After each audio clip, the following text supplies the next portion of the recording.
dogs here. I've got Minion over here, and I've got. Oh, look who we have. Oh, come here. Say hello. Yeah, we have Charlie right here. There's one of mine. What Nice, kind of dog yeah. is that? He's a Cavalier King Charles. Welcome to my show, Lead the Way, in which I interview people and businesses that are making a remarkable difference in lives of others during these challenging times. Today, my guest is an inspiration to entrepreneurs and adventurers. As a business owner, he has built 10 startup companies. He is the CEO of Premier Live, which is an event management company. Remington and I both love tennis. Remington founded the National Tennis Foundation that serves at-risk kids. He founded the Necker Cup, which is the most fun golf and tennis pro-am with the Virgin CEO Richard Branson. Remington lives in Atlanta with his family. That includes 4 kids and 2 dogs. Finally, during the COVID-19 lockdown, Remington went on the most adventurous vacation across America. There is so much to talk about, so let's get started. Hi, Remington. There's so much to unpack in this interview. You are a successful CEO of many startups. You love tennis. You love adventure. Seems like you do it all. Let's start with the present and go backwards. 2020 has been a difficult year for most of us, but you flipped the script on COVID-19 and went on a remarkable journey during the lockdown. Please tell us all about that.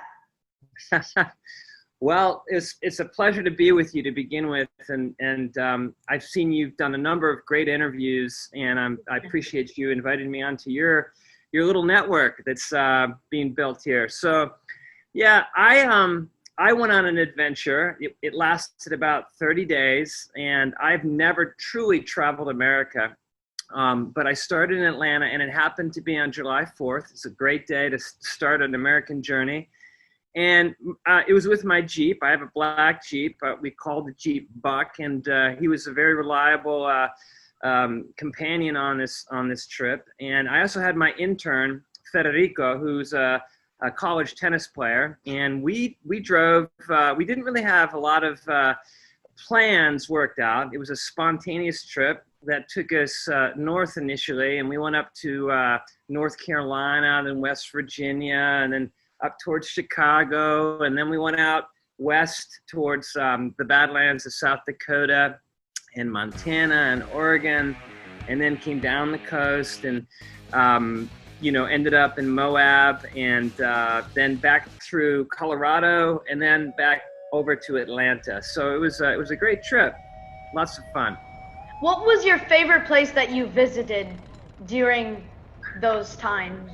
Yeah, that's a great question. I would say that, I was really looking to explore the national park system, and I'd never done it. I've been to Yosemite, which is fantastic, but this time I got to go to Yellowstone, the Glacier National Park, among many other great parks. And I would say that Glacier National Park was an incredible surprise, and there's a pass there that I recommend everybody visit at least once in their life. It's called Logan's Pass, and it's stunning. I have to go visit Logan's Pass. There you go. Let's shift gears. Okay. Richard Branson once said, "A business has to be fun, and it has to exercise your creativity." It seems that is your secret of success. How do you decide when jumping onto a new venture? Well, this is a great topic, and I think the tendency for most people, especially younger people, is to jump into careers and pursue success, which is not bad, and money, which is not bad, but usually at the expense of what one is passionate about, right, and what they truly love to do. And what I took a kind of unique journey road map towards entrepreneurship you know, as a dyslexic, growing up in the 70s, 80s, and early 90s.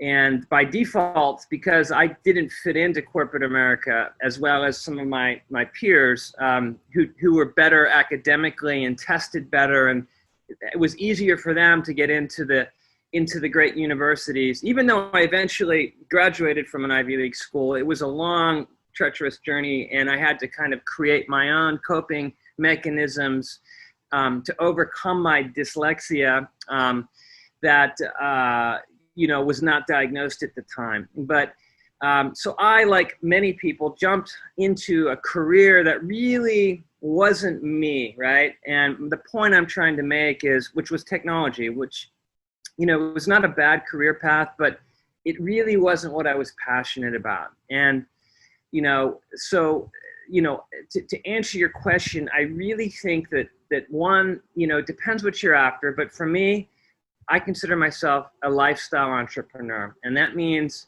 like, I look at my core values, which in this case is like, what am I truly passionate about? And, you know, and then I architect my ideas and my business around my passions. And then I figure out if I can monetize those things.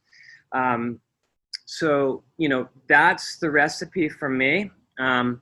And again, back to my values, like, I want to work at my house. I want to work virtually with employees. I want to be able to be in a business that I'm passionate about. In this case, it's live events and tennis and working, you know, with kids in the foundation and being creative. So I always look for business opportunities that rally around those core values, and then also looking inside at what is my strengths, right? Like, I'm strategic. I like starting businesses, and I like governance around businesses. I'm not necessarily an operator, so I think everyone also needs to understand, like, what is your contribution to a business, and then you need to surround yourself with people that can kind of fill those holes. So once you figure out that recipe that works for you, then, you know, you can repeat it if you're fortunate, or you just run one great business, you know, your whole life. So that's kind of it in a nutshell. Does that make sense, or did I confuse you? Yes, that makes sense. Okay. That's amazing. Remington, if I'm interviewing you for a job in your own company and I ask you to describe yourself, what would you tell me about yourself? Wow, that's an interesting question, and I think you just tricked me up. You were interviewing me for my own, so I'm getting interviewed to work at my own company, and you're my potential employer. So I'm being kind of interviewed for a job, in essence. Yes. Okay. Fantastic question. Well, I would start by saying that if you're a corporation, you know, you probably would not hire me, like, on the surface. So like most companies, like, they'll do psych testing, and they're looking for people to fall into a box. And unfortunately, I'm not the guy that's going to fit into the box. Okay. You know, I will not test well, you know, and I probably would not sit in a role where, you know, honestly, where I was working for anybody else but myself. So, I mean, the reality is, if you were interviewing me for a job at my own company, I'd probably be a bad candidate because I would never work for anybody else. I mean, that's the first thing. Like, I've just decided that I want to work for myself, you know, so I don't really fit all that well into other people's businesses, unless I'm kind of driving the values and the direction of the business. But if I were to work there, I think I could add a lot of creative ideas and some strategic ideas that could help move the business forward. And yeah, I think that's probably my greatest contribution to the company. That's why I call myself kind of a lifestyle entrepreneur, because the businesses that I architect generally, if I do have investors, then I will not be an officer of the business. I will elect to be kind of a board member. and contribute to the business maybe as an equity investor, you know. So I know that about myself. That's how I would respond to that. Oh, wow. Remington, you have done so much. You know celebrities, you go on adventures, and you are a successful CEO. What drives you? What are you passionate about? That's a great question as well. Very thoughtful questions. You know, my motto is be your passion, right? And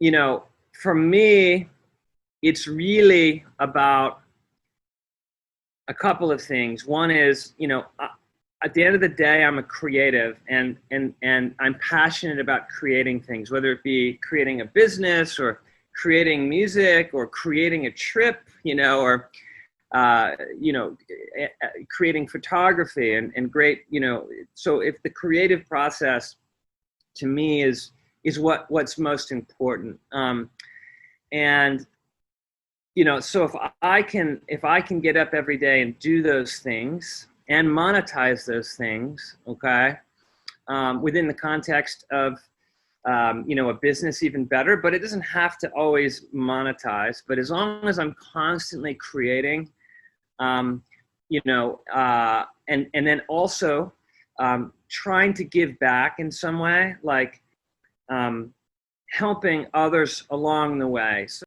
That's really a good thing that you're doing by doing that.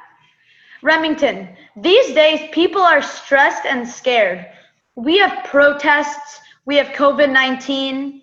What keeps you up at night, and what is your message to others watching? what keeps me up and what's my message to others watching?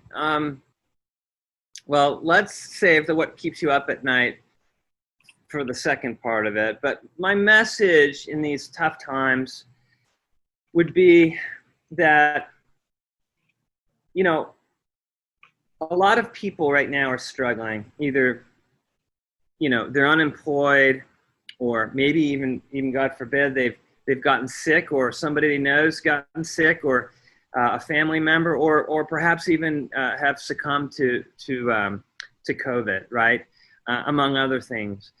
And we're in a period of fear, and we're in a period of change, right? Because with the pandemic, you know, it's not all bad. Like, there are a lot of positive things that are going to come out of this. And so my little bit of advice is that, you know, is try not to, you know, live in fear, because a lot of it is hyped up a bit, just a little bit by the media. So I think that they tend to kind of take things, like if they're here, they kind of take them just a little bit further.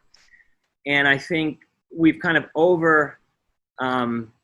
adjusted in terms of that fear and that phobia that is kind of spreading across the world. And not that I'm diminishing the realities of COVID, but, you know, as FDR said, you know, we're at a point where all we have to fear is fear itself. And I think we just have to come to the conclusion that, listen, there's risks all around us, right?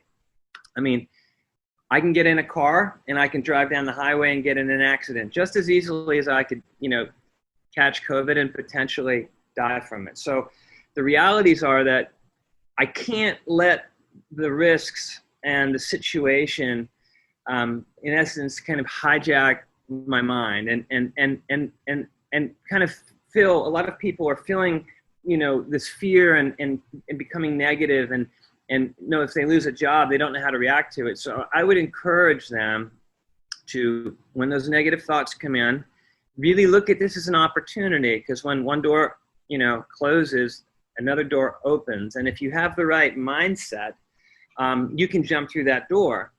And for example, like this business, Premier Live, it started really in the depressions of the last recession. Like it was really when things were very, very wrong back in, you know, between 2008 and 2012, that, you know, things opened up, things closed and things opened up. But, you know, you have to battle through that.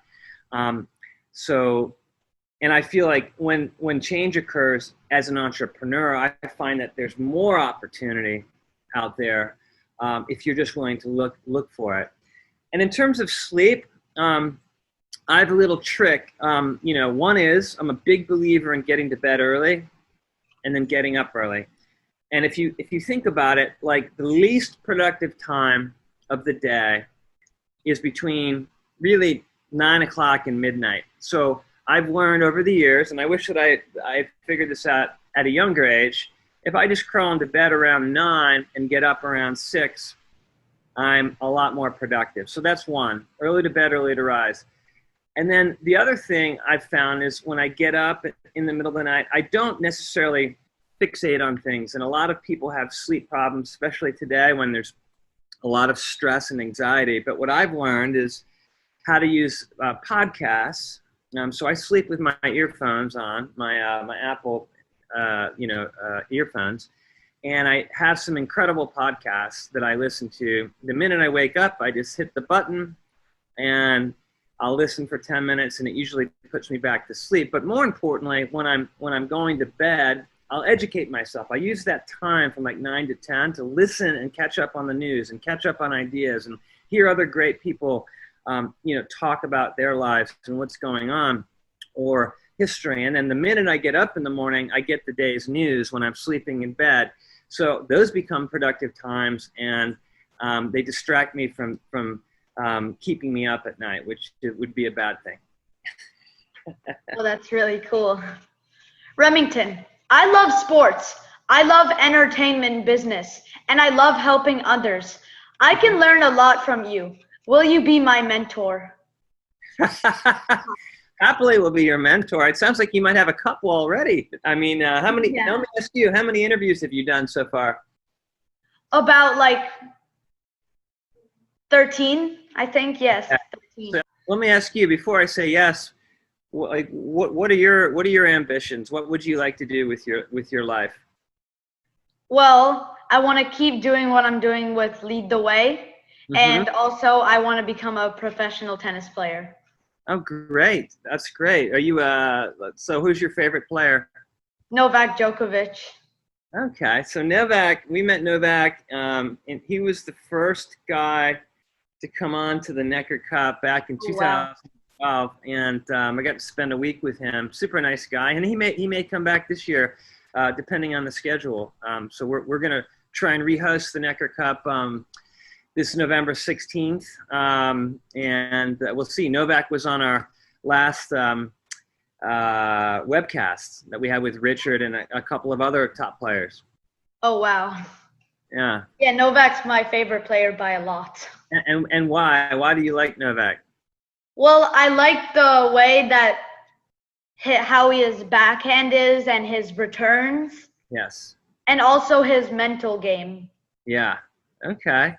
I think Federer might be arguably, even a better player than Novak in my opinion, but we'll see, right? Like maybe Novak comes out on top in a couple of years. Yeah, right now Federer's a little bit ahead. Let's talk tennis. Sure. We both have a passion for tennis. I train 7 hours a day and 7 days a week. And other times I'm watching tennis. Well, sometimes I train 5 days a week if I have a tournament on the weekend. Okay. Please tell us all about the Necker Cup. Great. Yeah, so the first thing I'll say is, and I want to come back to this, I want to hear a little bit about your training, because I've had some experience, working with some high performance junior players as a byproduct of our foundation. But the Necker Cup, it's interesting.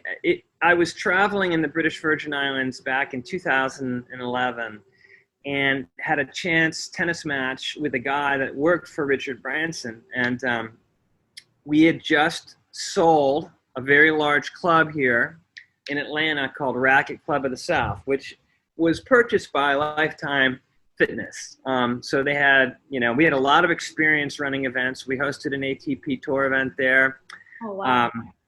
And we worked with USTA player development. It had 8 indoor courts and I think 27 outdoor courts, and we were a regional training center. So for 3 years, as an owner, I learned the tennis business and decided, you know, when we sold it, that I wanted to set up Premier Live. And literally a month after I set up this company, you know, we met this individual, Mike Richards, and we flew down a month later and pitched Richard on this idea called the Necker Cup. And, you know, Richard's an incredible entrepreneur. You know, if you get lucky one day, maybe you can interview him.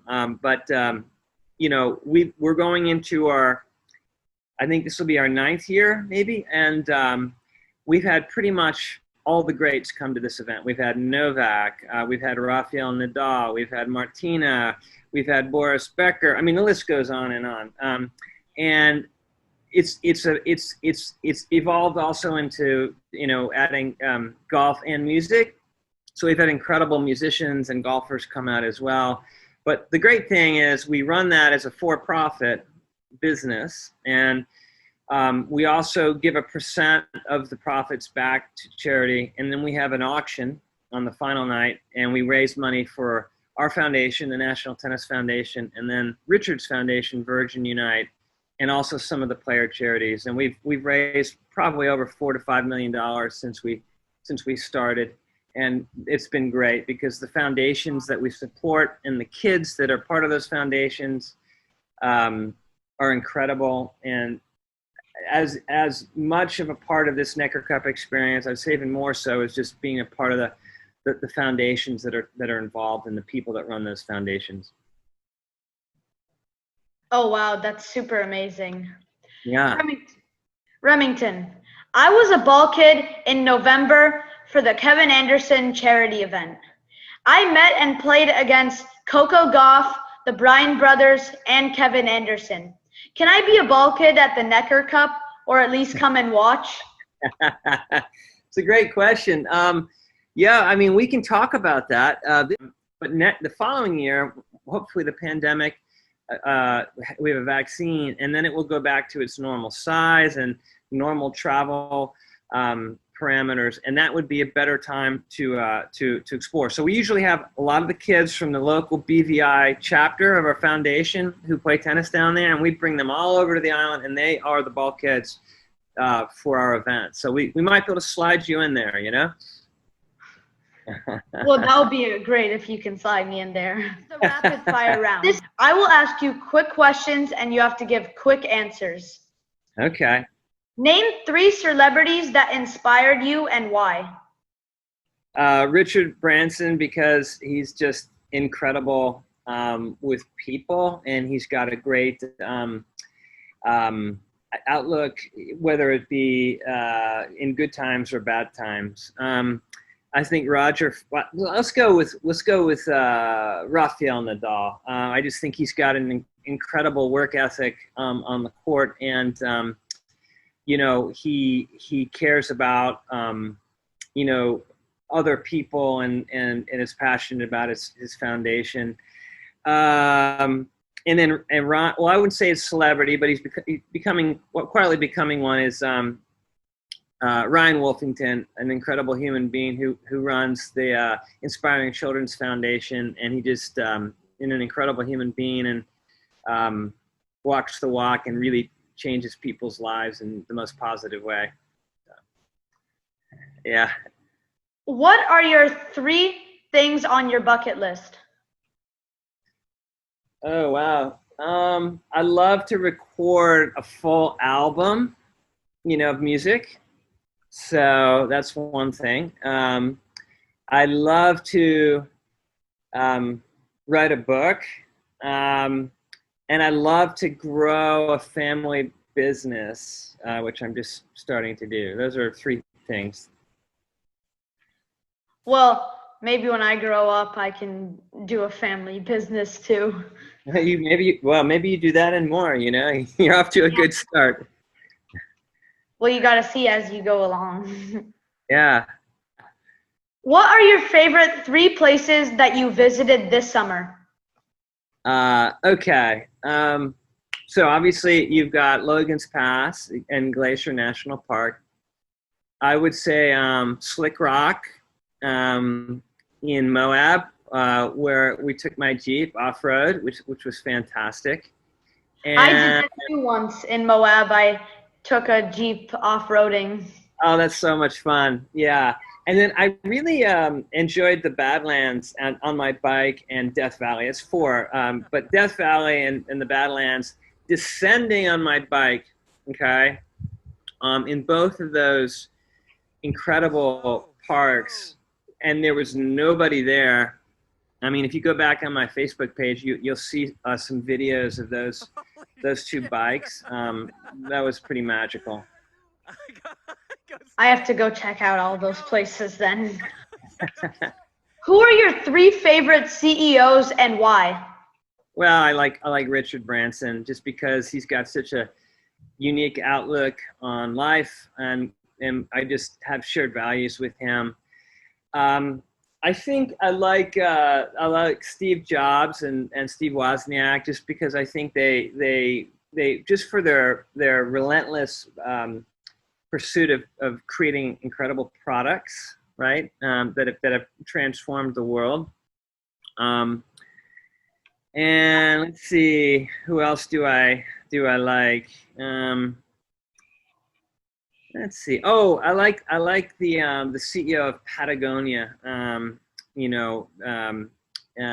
Because he's a great adventurer, and he's just passionate about creating products that are sustainable, and again, his values are not just about making money, but also about making change. My favorite CEO is Jeff Bezos, the owner of Amazon. Okay. Because my dad works for Amazon. Oh, okay. So that's his favorite CEO too. Okay, great. Richard Branson once said, "You don't learn to walk by following the rules. You learn by doing and by falling over." My guest Remington sums that saying up perfectly. I know Remington's every minute is precious. I can't thank him enough for taking time for a 10-year-old. All of his links are down below. Mika out.